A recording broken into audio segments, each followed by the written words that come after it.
اور سب سے بڑی بات میں آپ کو بتا دوں، جس کی کوئی گارنٹی نہیں اس کا نام زندگی ہے. جس کی کوئی گارنٹی نہیں اس کا نام زندگی ہے، اور جس کی پکی گارنٹی ہے اسی کا نام موت ہے.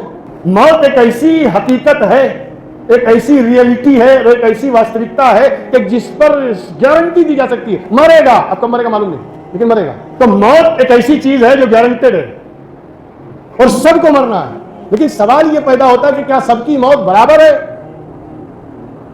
میں اسی نقطے پہ آپ کو لانا چاہتا تھا، اور یہ بتانا مقصود ہے کہ سب کی موت برابر نہیں، لیکن خالی کہنے سے کام نہیں چلے گا. آج کل ہمارے یہاں زبانی دعوے بہت چلتے ہیں، دلیل چاہیے نا. خالی بول دیا نہیں برابر نہیں ہے، کیسے برابر نہیں؟ قرآن کہہ رہا ہے کل نفس، ہر نفس کو مرنا ہے، موت کا ذائقہ چکھنا ہے. تو جب ہر نفس تو سبھی آ گئے نا، اس لیے کہ قرآن نے یہاں لذت الموت نہیں کہا، ذائقۃ الموت کہا. حالانکہ لذت کے معنی بھی قرآن میں لذت کا لفظ ہے. میں نے ایک بہت ہی مشہور و معروف آیت کریمہ کی تلاوت کا شرف حاصل کیا ہے، اور اکثر ایسے موقع پر اور ایسی محفلوں میں اسی آیت کو عنوان بنایا جاتا ہے. کل نفس، ہر بچے کو یاد. میں سمجھتا ہوں کہ قبرستان میں جہاں بھی تختی لگی ہوگی تو اوپر یہی لکھا رہتا ہے کل نفس ذائقۃ الموت، ہر نفس کو موت کا مزہ چکھنا ہے. بس تھوڑی دیر کے لیے ہم اور آپ اس آیت پر تھوڑا سی غور کریں گے، اس لیے کہ قرآن صرف تلاوت کے لیے نہیں آیا ہے، قرآن صرف قرآن خوانی کرانے کے لیے نہیں آیا ہے. قرآن آیا ہے لعلکم تعقلون، تاکہ تم اسے سمجھو. افلا تتدبرون القرآن، تم قرآن پر غور کیوں نہیں کرتے؟ آج جو تمہاری سائنس بتا رہی ہے 1400 برس پہلے قرآن میں موجود ہے. چونکہ میرا عنوان سائنس اور قرآن نہیں ہے، ورنہ میں وہ کوٹ کرتا آپ کے سامنے کہ دیکھو قرآن نے یہ بتایا، سائنس یہ بتا رہی ہے.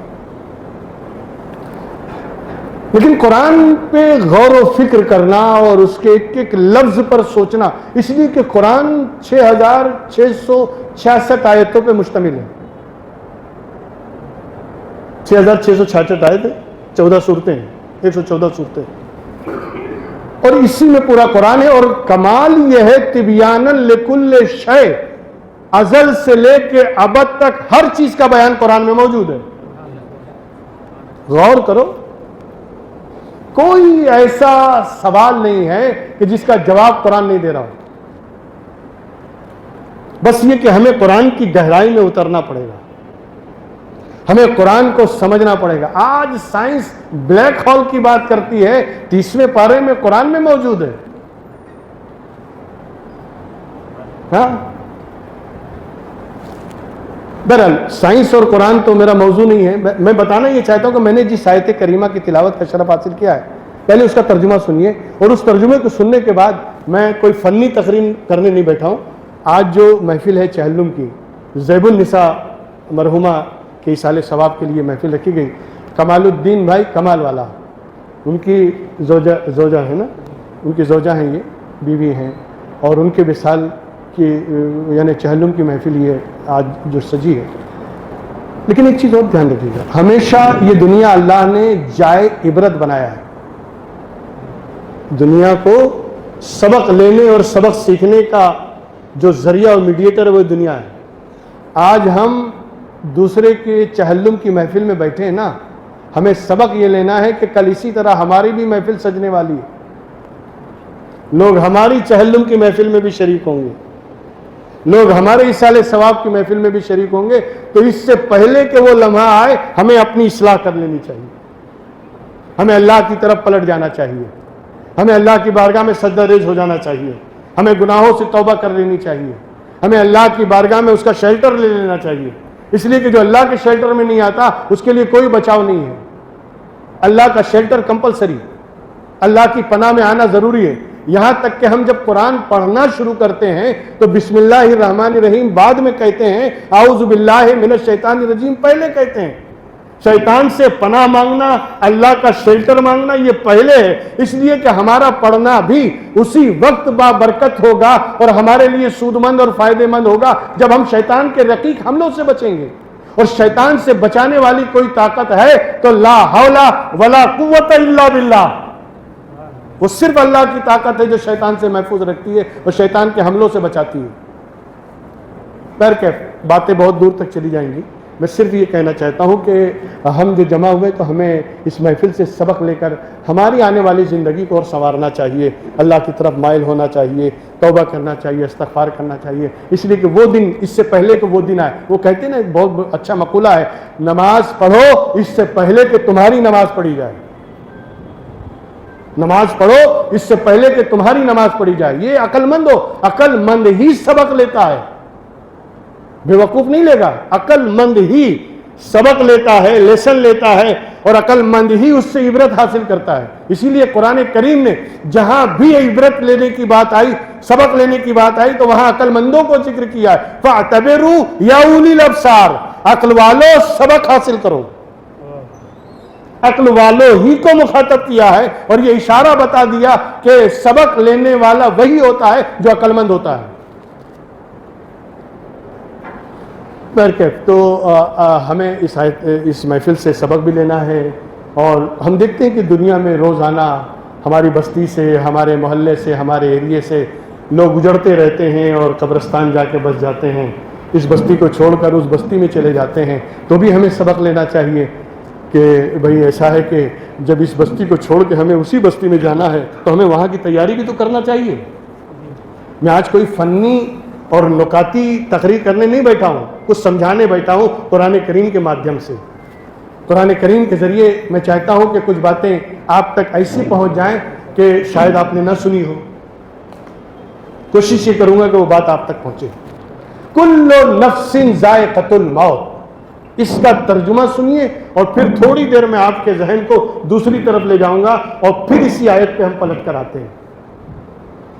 ہر نفس کو موت کا مزہ چکھنا ہے،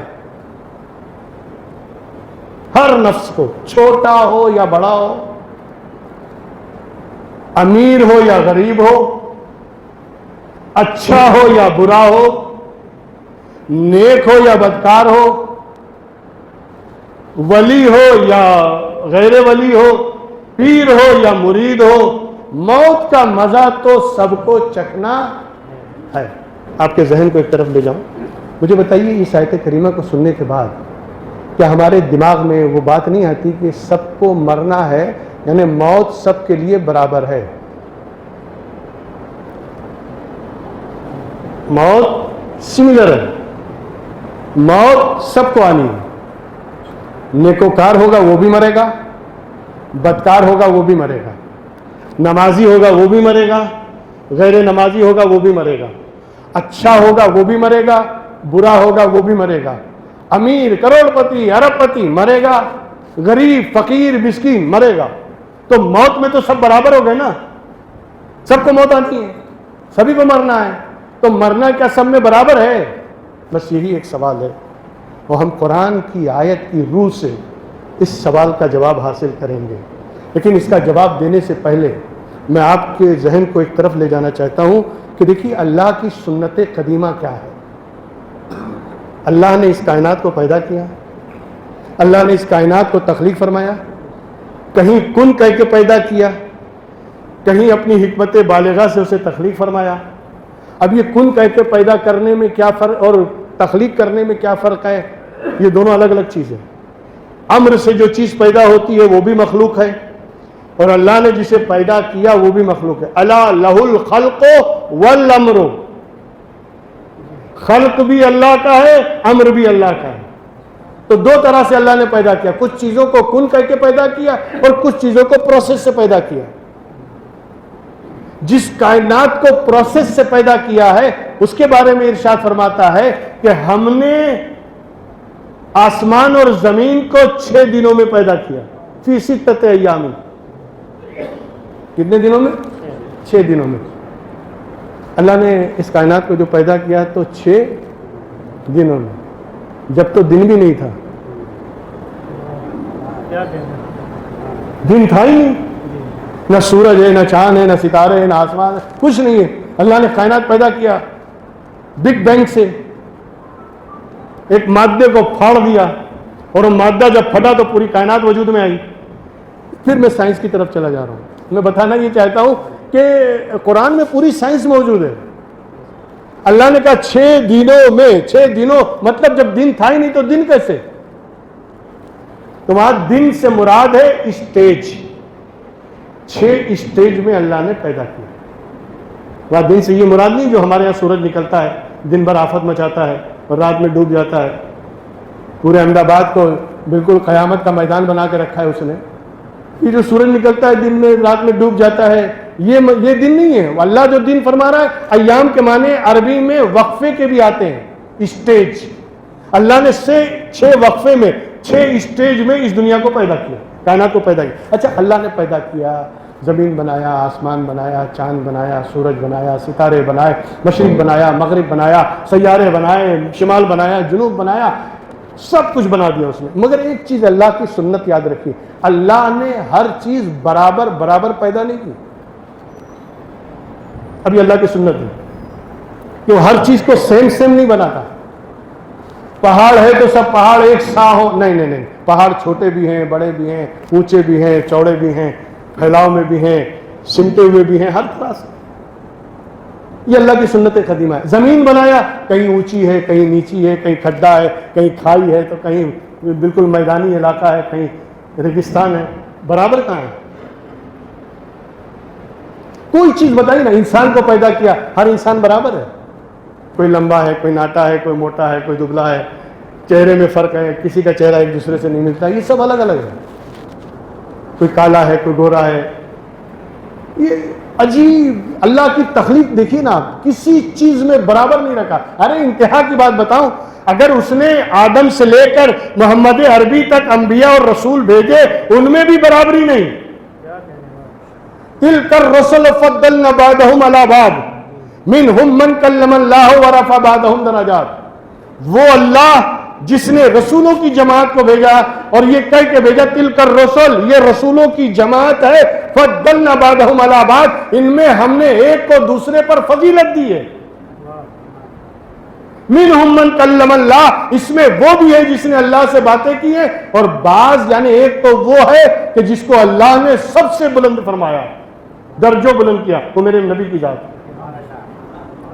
نبی برابر نہیں، رسول برابر نہیں. ولیوں میں کوئی غوث ہے، کوئی قطب ہے، کوئی ابدال ہے، تو کوئی اوتاد ہے، کوئی نجبہ ہے، کوئی نقبہ میں سے ہے. الگ الگ درجے، الگ الگ گریڈ ہے. برابر کہاں ہے؟ ارے یار روزی دینے میں برابر نہیں ہے.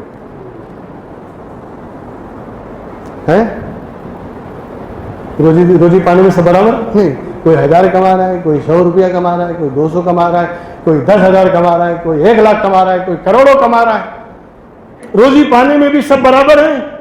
نہیں. اللہ نے یہ سسٹم، ارے اللہ نے زندگی دی ہے نا، تو ایسا نہیں کہ جاؤ سب 100 سال جیو. نہیں.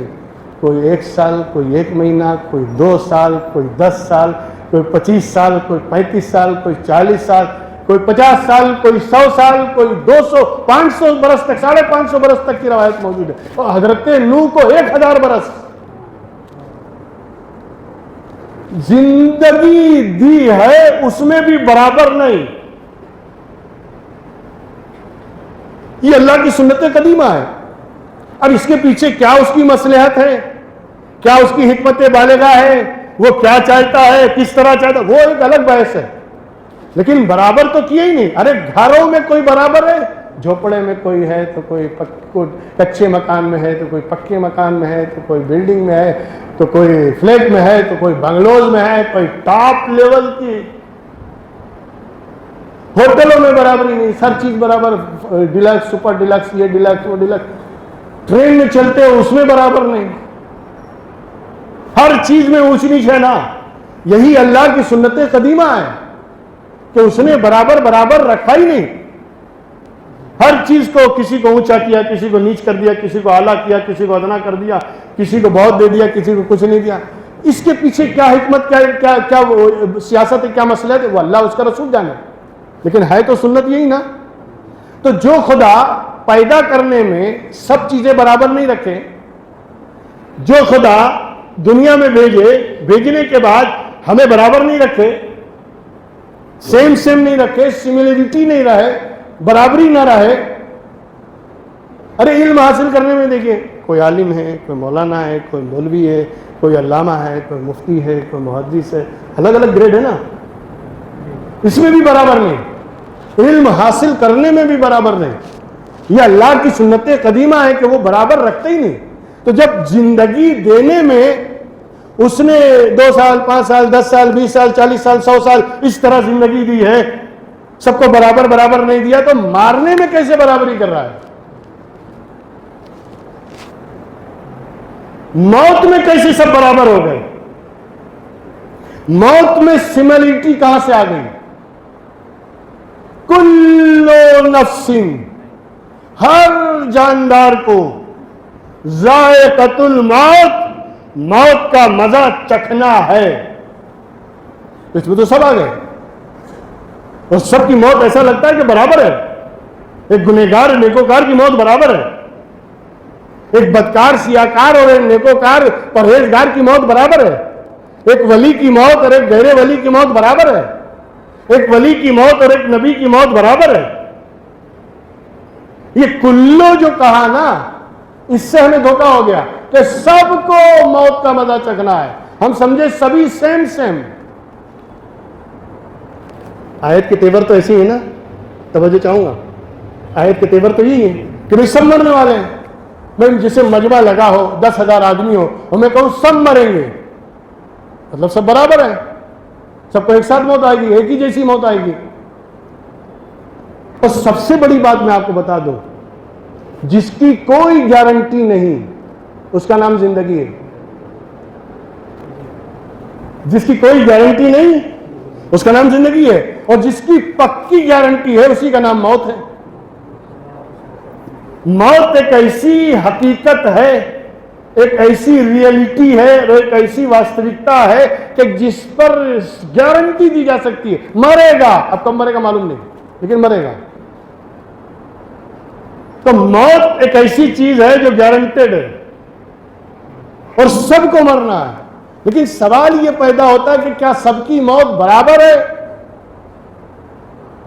میں اسی نقطے پہ آپ کو لانا چاہتا تھا، اور یہ بتانا مقصود ہے کہ سب کی موت برابر نہیں. لیکن خالی کہنے سے کام نہیں چلے گا. آج کل ہمارے یہاں زبانی دعوے بہت چلتے ہیں، دلیل چاہیے نا. خالی بول دیا نہیں برابر نہیں ہے، کیسے برابر نہیں؟ قرآن کہہ رہا ہے کل نفس، ہر نفس کو مرنا ہے، موت کا ذائقہ چکھنا ہے. تو جب ہر نفس، تو سبھی آ گئے نا. اب ہم قرآن کریم پہ غور کریں تھوڑی دیر کے لیے. آئیے میں اسی آیت پر آتا ہوں جسے آپ نے بارہا سنا، بار بار سنا ہے، لیکن میں چاہتا ہوں آج ایک نیا مزاج آپ کو دوں. میں آپ کو قرآن کریم سے اور سمجھنے کا ایک نیا طریقہ آپ کو بتاؤں. دیکھیے، ایک لفظ ہے ذائقہ. قرآن کے ایک ایک لفظ کو ذہن میں رکھیے گا. ذائقے کے معنی ٹیسٹ، ٹیسٹ، مزہ. ایک لفظ ہے ذائقہ، اور ایک لفظ آیا ہے قرآن میں لذت. کیا ہے؟ لذت للشاربین. جنت میں جو پینے کے لیے دیا جائے گا نا، قرآن کہتا ہے اس میں بہترین لذت ہے. تو لذت کے معنی بھی ٹیسٹ کے، مزہ کے. ذائقے کے معنی بھی ٹیسٹ کے. اب اسی دونوں لفظوں کے فرق کو آپ سمجھ لیں، اس لیے کہ قرآن نے یہاں لذت الموت نہیں کہا، ذائقۃ الموت کہا. حالانکہ لذت کے معنی بھی قرآن میں لذت کا لفظ آیا ہے، اور لذت کے معنی بھی ٹیسٹ کے، اور ذائقے کے معنی بھی ٹیسٹ کے، مزے کے. لیکن دونوں میں فرق کیا ہے؟ میں آپ کو بتاؤں، مثال دوں آپ کو. آپ بازار سے انگور لائیں، بازار سے انگور یا انار لے آئیں. اب آپ جب کھا رہے ہیں تو اس میں جو مزہ آ رہا ہے، جو مٹھاس ہے، جو اس کا ذائقہ ہے، جو اس کا ٹیسٹ ہے، یہ ٹیسٹ آیا کہاں سے؟ یہ ٹیسٹ جو آپ کو مل رہا ہے، پھل کھانے میں، انار کھانے میں، انگور کھانے میں، یہ پھل میں یہ جو مزہ ہے یہ آیا کہاں سے؟ کس نے ڈالا ہے؟ کس نے انجیکٹ کیا ہے؟ کسی آدمی کا کام ہے؟ کسی آدمی نے انجیکٹ کیا ہے؟ نہیں نا. تو کس نے کیا ہے؟ اللہ نے. اللہ نے اس میں مٹھاس پیدا کی، اللہ نے اس میں مزہ ڈالا ہے. اور ہر پھل کا مزہ الگ الگ ہے، ہر پھل کا ٹیسٹ الگ الگ ہے. لیکن کسی آدمی نے تو اسے انجیکٹ کیا نہیں، کسی آدمی نے تو مٹھاس ڈالی نہیں. وہ جو مٹھاس آئی ہے وہ نیچرل ہے اور اللہ کی طرف سے. اللہ نے اسے ڈالا ہے، اللہ نے اس میں رکھا ہے مٹھاس، اللہ نے اس میں ایسا یعنی ٹیسٹ رکھا ہے. تو جو چیز قدرتی ہوتی ہے، توجہ چاہوں گا، جو چیز قدرتی بنتی ہے، قدرتی مزہ جس میں ہوتا ہے، اس کو عربی میں کہتے ہیں لذت. کیا کہتے ہیں؟ لذت. میں بہت باریک بات کی طرف ذہن لے جاؤں، تھوڑا سی حاضر رکھیں، مزہ آئے گا قرآن سمجھنے میں. جو چیز اللہ کی طرف سے ہوتی ہے، اللہ کی طرف سے ودیت ہوتی ہے، اللہ کی طرف سے عطا ہوتی ہے، اور اس کا جو ٹیسٹ ہوتا ہے اس کو قرآن میں فصاحت و بلاغت میں لذت کہتے ہیں. اچھا، اب اس کے بعد آپ نے امرود لیا، کیا بولتے ہیں، جام پھل لیا، کیلا لیا، انار لیا، سیب لیا، سب کو کاٹا اور اس کو ملا دیا، اور ملانے کے بعد کچھ تھوڑا بہت لیمبو ڈال دیا، اچار ڈال دیا، مسالہ ڈال دیا. اب یہ جو ٹیسٹ پیدا ہوا اس کو قرآن میں اور عربی میں کہتے ہیں ذائقہ. اس کو کیا کہیں گے؟ ذائقہ. کیوں؟ اس لیے کہ قدرت اب اس میں انوالو نہیں ہے. اب اس میں صرف قدرت نہیں ہے، قدرت نے جو ٹیسٹ دیا تھا، جو لذت دیا تھا، لیکن آپ نے 3-4 لذتوں کو ملا کر جو ذائقہ پیدا، جو ٹیسٹ پیدا کیا ہے، اس کو عربی ادب میں کہتے ہیں ذائقہ. یہ دو فرق سمجھ میں آئے؟ اللہ کی طرف سے جو ہو لذت، انسانی ہاتھ یا انسانی کام اس میں شامل ہو جائے، اب وہ ذائقہ. کل نفس ذائقۃ الموت. ہر انسان کو اپنے اپنے حساب سے چکھنا ہے، موت کا مزہ چکھنا ہے، لیکن وہ لذت والا چکھنا نہیں کہ سب کے لیے برابر ہو. یہ ذائقہ وہ ہے جس میں تمہارے عمل کا بھی دخل ہے، تمہارے کریکٹر کا بھی دخل ہے، تمہارے کردار کا بھی دخل ہے. اب اور آسان کر دو، ذائقہ کا لفظ بنا ہے ذوق سے. ذائقۃ الموت میں جو ذائقہ ہے نا، ذائقہ کا لفظ بنا ہے ذوق سے. اب جس کو ہر آدمی کا ذوق الگ ہے، کسی کو گانا سننے کا ذوق ہے، کسی کو ڈانس کرنے کا ذوق ہے، کسی کو قرآن پڑھنے کا ذوق ہے، کسی کو نماز پڑھنے کا ذوق ہے، کسی کو عمل اور وظیفے پڑھنے کا ذوق ہے، کسی کو رات بھر ولیوں کی بارگاہ میں حاضری دینے کا ذوق ہے. ہر آدمی کا ذوق الگ الگ ہے. اور قرآن کہہ رہا ہے کل نفس ذائقۃ الموت، یعنی جیسا تمہارا ذوق ہو، جیسا تمہارا ذوق ہوگا ویسا ذائقہ ملے گا. جیسا تمہارا ذوق ہوگا موت کا ویسی ذائقہ ہوگا. کیا وہ حدیث یاد نہیں؟ اللہ کے رسول صلی اللہ علیہ وسلم سے کسی نے سوال کیا مراقبے میں، یا رسول اللہ، ملک الموت جب روح نکالتے ہیں تو تکلیف کیسے ہوتی ہے؟ کہا جب بدن سے کھینچ کے روح نکالی جاتی ہے تو اللہ کے رسول نے فرمایا ایسی تکلیف ہوتی ہے جیسے ببول کے کانٹے پر تم ململ کی چادر ڈال دو اور کھینچ کے اتارو تو جو چادر کا حال ہوتا ہے وہی مرنے والے کا ہوتا ہے. کہ اتنی سختی سے کھینچی جاتی ہے. یا رسول اللہ، مومنین کا کیا حال ہوگا؟ کہ ان کی روح ایسے نکل جائے گی جیسے آٹے میں سے بال نکل جاتا ہے. کیوں؟ آٹے میں سے بال نکلتا ہے، آٹا پھٹا، آٹے میں کوئی تکلیف ہوئی نہیں. اس طرح مومن کی روح نکالی جائے گی. پھر ایک ولی نے مراقبے میں پوچھا حضرت مالک بن دینار نے، یا رسول اللہ، مومن کی روح جب ایسے نکالی جائے گی تو اسے تکلیف نہیں ہوگی، ایسا کیسے ہو سکتا ہے؟ اللہ کے رسول نے فرمایا سورہ یوسف پڑھو. کیا کہا؟ سورہ یوسف پڑھو. اب وہ صبح اٹھے, سورہ یوسف پڑھنا شروع کیا. اس آیت پہ آ کے رک گئے کہ جب عورتوں کے ہاتھ میں پھل تھا اور یوسف بے حجاب ہوئے. حضرت یوسف نے جب پلٹا اور ان کا حسن جب عورتوں کے سامنے آیا, پھل کاٹنے کا حکم دیا زلیخا نے, حسن یوسف سامنے تھا, پھل بھی کٹ گیا, انگلیاں بھی کٹ گئی, مگر احساس نہیں ہوا. سرکار بتانا یہ چاہتے ہیں کہ جب میرا امتی آخری وقت میں ہوگا میں اس کے سامنے کھڑا رہوں گا اور وہ میرے دیدار میں اتنا مست ہو جائے گا کہ روح نکل جائے گی, پتہ بھی نہیں چلے گا. یہ جناب, ہر ایک کی موت برابر نہیں. جس کا جیسا ذوق, موت کے وقت اس کا ویسے ہی ذائقہ ہوگا. ذائقۃ الموت ذائقہ ہے, اور یہ ذائقہ اسے ہی کہتے ہیں جس میں تمہارا عمل شامل ہو جائے. اور جب تمہارا عمل شامل ہو گیا تب اگر اچھا عمل ہے تو ذائقہ اچھا ہوگا, برا عمل ہے تو ذائقہ برا ہوگا. جیسا عمل کرو گے موت کے وقت ویسا ہی ذائقہ ملنے والا ہے. کل نفس ذائقۃ الموت, ہر نفس کو موت کا ذائقہ چکھنا ہے. اور ذائقہ اسے ہی کہتے ہیں جس میں ہمارا ہاتھ ہو, ہمارا عمل شامل ہو جائے, ہمارا جو ایکٹیویٹی ہے وہ سب شامل ہو جائے. اس لیے کہا جاتا ہے کہ اپنی عادتوں کو سدھارو, دنیا میں رہو تو عادتوں کو سنوارو, اپنے اخلاق کو سنوارو, اپنی زبان پہ کنٹرول کرو, اپنے ذہن و دماغ اور وسوسے پہ کنٹرول کرو. اس لیے کہ جیسا تمہارا ٹیسٹ ہوگا اور جیسا تمہارا ذائقہ و ذوق ہوگا ویسا ہی موت کے وقت ذائقہ چکھنا ہے. اب اگر چاہتے ہو کہ موت کے وقت آسانی رہے تو اپنے اخلاق کو سدھار لو, سنت مصطفیٰ کے مطابق ڈال لو, اپنے آپ کو اللہ اور رسول کا فرما بردار بنا لو, تمہاری موت کا ذائقہ بڑا شاندار ہوگا.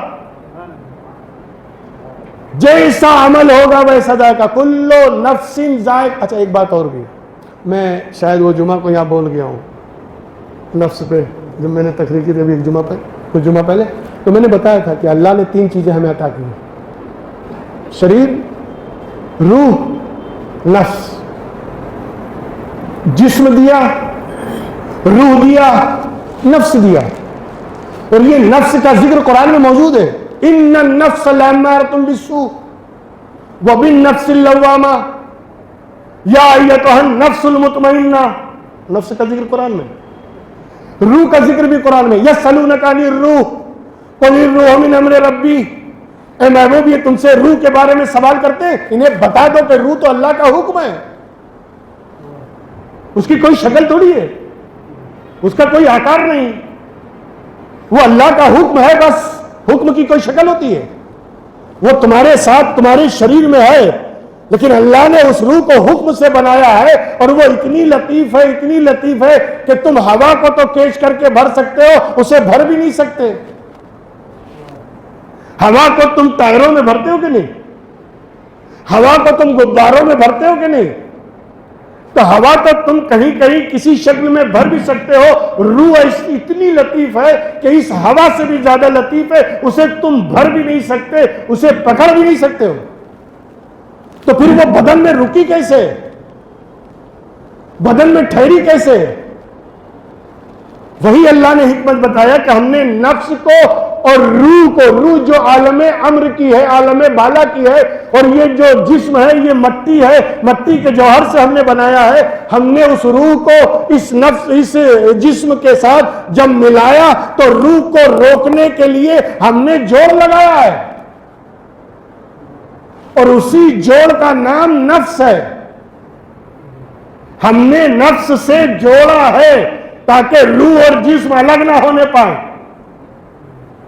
اور جب فرشتہ آتا ہے, ملک الموت آتے ہیں آخری وقت میں, تو وہ تمہارے شریر کو نہیں چھیڑتے, نہ تمہاری روح کو چھیڑتے.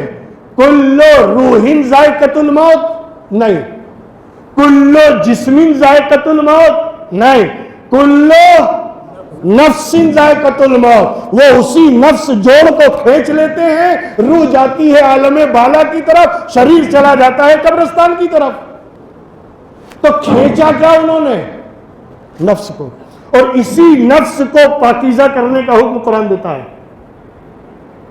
قد افلح من زکاہا، کامیاب ہو گیا وہ جس نے اپنے نفس کو پاکیزہ بنا لیا۔ یہی نفس اگر پاکیزہ ہو تو روح طاقتور ہو جاتی ہے، اور یہی نفس اگر پاکیزہ نہ ہو، گناہ پہ گناہ کرے، نافرمانی پہ نافرمانی کرے، تو روح کمزور ہو جاتی ہے، شریر طاقتور ہو جاتا ہے، کیونکہ جوڑا ہوا ہے دونوں اسی سے۔ تو کل نفس ذائقۃ الموت آیا ہے، اسی نفس کو کھینچ لیا جاتا ہے اور جسم اور روح کا رشتہ ٹوٹ جاتا ہے۔ یہی وہ نفس ہے، یہی نفس کھینچ لو، زندگی ختم۔ اچھا، نفس کو اس لیے اللہ کے رسول نے ایک جملہ کہا، موتو قبل ان تموتو، مرنے سے پہلے مر جاؤ، مرنے سے پہلے مر جاؤ۔ اس کا مطلب سمجھ رہے ہو؟ یعنی واقعی ویسے مرتے ویسا نہیں مرنے کا کہا جائے۔ ایک مردے کی کوئی خواہش ہوتی ہے؟ تمہاری بھی کوئی خواہش نہ ہو۔ ایک مردہ چاہتا ہے کہ میں جاؤں تو لوگ مجھے سلام کریں؟ نہیں، تم بھی کیوں چاہتے ہو؟ یعنی خواہشات نفسانی جو تمہارے اندر پیدا ہو رہی ہے خواہش، اس خواہش کو مار دو، اور جو اس خواہش کو قابو کر لیتا ہے، مار دیتا ہے، ایسی ہستی کا نام شاہ عالم قطب عالم ہوتا ہے، ایسی ہستی کا نام شاہ وجیہ الدین گجراتی ہوتا ہے، اور اگر اس دور میں ایسی ہستی دیکھنا ہے تو ایسی ہستی کا نام شیخ الاسلام ہوتا ہے۔ ساری خواہشیں مار دو، مرنے سے پہلے مر جاؤ۔ اور جب آدمی پہلے مر جاتا ہے اسے کوئی پرواہ نہیں ہوتی، تم اس سے اچھا کہو تو بھی پرواہ نہیں، گالی دو تو بھی پرواہ نہیں، ان کی تعریف کرو تو بھی پرواہ نہیں، ان کی برائی کرو تو بھی پرواہ نہیں۔ کیوں؟ انہوں نے اپنے نفس کو مار دیا ہے، اور جو اپنے نفس کو مار دیتا ہے، مرنے سے پہلے مار دیتا ہے اور اپنے نفس کو مردہ بنا دیتا ہے، تو پھر کلو نفس ذائقۃ الموت آیا نا، تو اب جو نفس والا ہوگا وہی تو مرے گا، اور جس نے پہلے ہی نفس مار دیا ہو وہ کیسے مرنے والا ہے جو پہلے ہی سے نفس کو مار چکا ہے۔ اس لیے اللہ کے ولیوں کی شان یہ ہوتی ہے کہ ان کی زندگی اور ان کی موت یکساں ہوتی ہے۔ انہوں نے پہلے ہی اپنے نفس کو مار دیا ہے، اب نفس کو الگ نکال بھی لیا تو کیا فرق پڑتا ہے؟ ان کی روحانی طاقت اتنی بڑھ جاتی ہے اور اتنی زیادہ پاورفل ہو جاتی ہے کہ ہم یہاں سے بولتے ہیں وہ وہیں سے سن لیتے ہیں۔ یہ ان کی روحانیت ہے، یہ ان کی روحانی طاقت ہے کہ یہاں سے کوئی پکارے وہیں سے سن لے۔ کیوں ہوتا ہے ایسا؟ ایسا کیوں ہوتا ہے؟ حدیث پاک میں آیا کہ جب کوئی بندہ مجھ سے قریب ہو جاتا ہے نوافل کے ذریعے، نیک اعمال کے ذریعے، جب میری قربت حاصل کر لیتا ہے تو پھر اس کا سننا میرا سننا ہے، اس کا بولنا میرا بولنا ہے، میں اس کی زبان بن جاتا ہوں جس سے وہ بولتا ہے، میں اس کے کان بن جاتا ہوں جس سے وہ سنتا ہے، میں اس کا دماغ بن جاتا ہوں جس سے وہ سوچتا ہے۔ اللہ کہتا ہے میں خود بن جاتا ہوں، اب اس کا سننا اس کا نہیں، قدرت کا سننا ہو جاتا ہے۔ اسی لیے قدرت دور کی بھی سنتی ہے، قریب کی بھی سنتی ہے، اللہ کا ولی بھی دور کی بھی سنتا ہے، قریب کی بھی سنتا ہے۔ کیوں؟ اس لیے کہ وہ مظہر بن چکا ہے، آئینہ بن چکا ہے، اس نے اپنی سماعت کو قدرت کے حوالے کر دیا، اس نے اپنی بصارت کو قدرت کے حوالے کر دیا، اس نے اپنی سوچ کو قدرت کے حوالے کر دیا، اس نے اپنی اچھاؤں کو قدرت کے حوالے کر دیا۔ اور جب کوئی بندہ خدا کے حوالے ہو جاتا ہے تو پھر حدیث پکار کر کہتی ہے من کانا للہ کان اللہ لہو، جو خدا کا ہو جاتا ہے پھر خدا بھی اسی کا ہو جاتا ہے۔ جو اپنی مرضی کو اللہ کے حوالے کر دیتا ہے پھر اللہ اس کی مرضی کو گرنے نہیں دیتا۔ ایک پیر صاحب بزرگ بیٹھے تھے مریدوں میں، ضعیف ہو گئے تھے، کافی عمر ہو گئی تھی۔ ایک دن پیر صاحب نے کہا یہ سورج جو نکلتا ہے نا میری مرضی سے، یہ چاند نکلتا ہے میری مرضی سے، یہ ہوائیں چلتی ہے میری مرضی سے، یہ پانی بہتا ہے میری مرضی سے، لوگ پیدا ہوتے ہیں میری مرضی سے، لوگ مرتے ہیں میری مرضی سے۔ مرید بیٹھ کے چپ چاپ سن رہے تھے۔ لگتا ہے کہ عمر کے لحاظ سے حضرت کے دماغ پہ اثر زیادہ ہو رہا ہے۔ ارے یہی حضرت ہم کو بتاتے تھے کہ سورج اللہ کی مرضی سے نکلتا ہے، چاند اللہ کی مرضی سے نکلتا ہے، ستارے اللہ کی مرضی سے چمکتے ہیں، ہوائیں اللہ کی مرضی۔ آج بول رہے میری مرضی سے، تو کچھ قریب لوگ بھی ہوتے نا، جو ہر سوال کر سکتے، کچھ بھی پوچھ لیتے. ایسے کچھ قریب درباری لوگ تھے،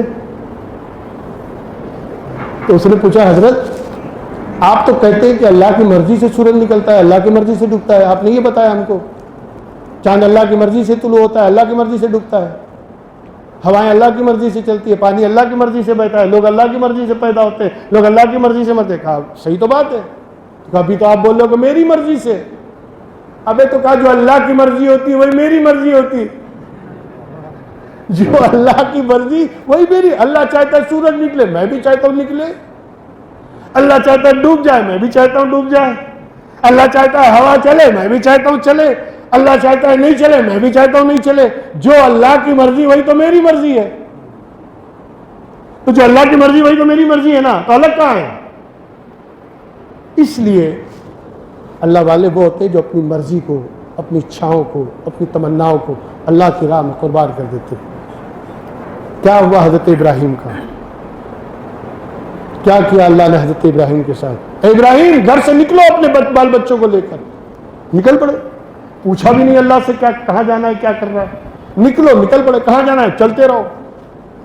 جب ایک غیر عزیز ذرا ایسی جگہ پہنچے جہاں نہ کھیتی، نہ باڑی، نہ پانی، جنگل بیابان، اور ایک بیچ میں کعبہ ہے، ایک مکان بیچ میں بنا ہوا ہے، ایسی جگہ جب پہنچے تو حضرت ابراہیم سے کہا بچوں کو یہاں رکھ دو. رکھ دیا. 6 مہینے کا بچہ ہے، بیوی حضرت حاجرہ ہے. اب اللہ نے کہا نکلو یہاں سے، ان کو چھوڑ دو. حضرت ابراہیم جانے لگے. حضرت حاجرہ نے دامن پکڑا، کہا کہ آپ کیا کر رہے ہیں؟ گھر سے نکال کے جنگل میں لا کے پٹک دیا آپ نے. یہ نہ پانی ہے، نہ کچھ ہے، نہ کوئی کھانے پینے کی اشیاء ہے، بالکل جنگلی علاقہ اور پہاڑ بیابان میں آپ نے لا کے ہم کو چھوڑ دیا. حضرت ابراہیم نے کہا کیا کروں، یہی اللہ کا حکم ہے. جسی کا اللہ کا حکم ہے تو حضرت حاجرہ نے دامن چھوڑ دیا. کیا تربیت تھی! گھر کی عورتوں کی تربیت دیکھے. جیسی کا اللہ کا حکم ہے کہ آپ جائیے، اب ہمارا نگہبان اللہ ہے. جب وہ کہہ رہا ہے تو وہی پالنے والا ہے، وہی ہماری حفاظت کرنا. آج کل کی عورتیں ہوتے تو پتہ نہیں آدمی کا کیا حاصل کر ڈالتے. کہ بھائی تم اللہ اللہ کر رہے ہیں، ہمارے یہاں فجیدے کرنے کا، ابھی ہم یہاں کیسے بڑھیں گے؟ آج کل کی عورتیں تو چڑھ بیٹھتی نا، آدمی کی حالت خراب کر دی. لیکن وہ اللہ کے نبی حضرت ابراہیم خلیل اللہ کی بیوی ہیں، وہی نبوت کے ماحول میں پروردہ رہنے والی. تو انہوں نے کہا جب اللہ نے کہا تو آپ جائیے. حضرت ابراہیم نکل پڑے واپس. لیکن جب مکہ کی باؤنڈری، حرم کی باؤنڈری کے باہر نکلے، اب ابراہیم نے ہاتھ اٹھایا، اے اللہ اس جنگل کو شہر بنا دے. اے اللہ یہاں کے رہنے والوں کو پھل فروٹ عطا کر، ایسے پھل عطا کر جو دنیا میں کہیں نہ ملے، ان لوگوں کو ملے. پہلے اللہ کہتا گیا، ابراہیم مانتے گئے. اب ابراہیم کہہ رہے ہیں، اللہ مان رہا ہے. دستور یہی ہے کہ پہلے تم اللہ کی مانو تب اللہ تمہاری مانے گا. ہمارا حال کیا ہے؟ اللہ کی سننی نہیں، اپنی منوا کرنا. اگر مسجد میں نہیں پڑھا، نہیں ہوا، پہنچ گئے بابا کے پاس، تبھی دبا کے کام کرنے کا، یہ دبا کے کرنے کا. ابے اللہ چاہے گا، نہیں چاہے گا نا، تو بابا کو بھی دبا دے تو کچھ نہیں ہوگا. کیسا عقیدہ ایمان ہے؟ اجیب دعوت الداعی اذا دعان فادعونی استجیب لکم. دعویٰ قرآن میں چیلنج کر رہا ہے، مجھ سے مانگو میں دے رہا ہوں، مجھ سے دعا کرو میں تمہیں عطا کرنے والا ہوں. اللہ کی مانو گے، اللہ کی سنو گے، اللہ تمہاری سننے والا ہے.